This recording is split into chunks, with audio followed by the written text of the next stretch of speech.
Hi, I'm Father Andy, and this is Saint of the Week. This week we are talking about Mary, immaculately conceived.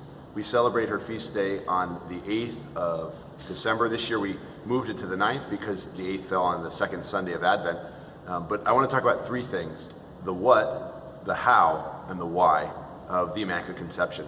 First of all, the what. It's not to be confused with the incarnation, where Jesus was conceived in Mary's womb, but rather the Immaculate Conception is when Mary, conceived in the womb of her mother Anne, was conceived without the stain of original sin. So from the moment of her conception, she was plugged into the life of grace.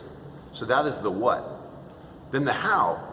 Is Mary not in need of redemption? Like everyone else, of course, Mary needed the redemption, the redemptive act of the passion, death, and resurrection of her son that would happen when he suffered, died on the cross, and rose from the dead for us. But what God was doing at the moment of Mary's conception is he was applying that grace. We call it a prevenient grace. Knowing what in time would happen after, God applied that grace and preserved her from the stain of original sin.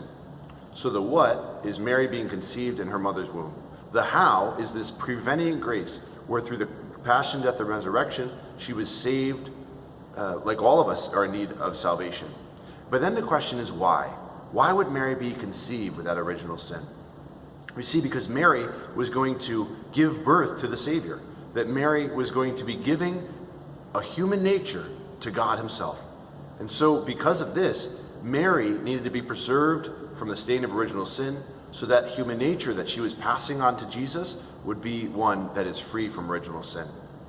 This is Father Andy, and this has been our Saint of the Week.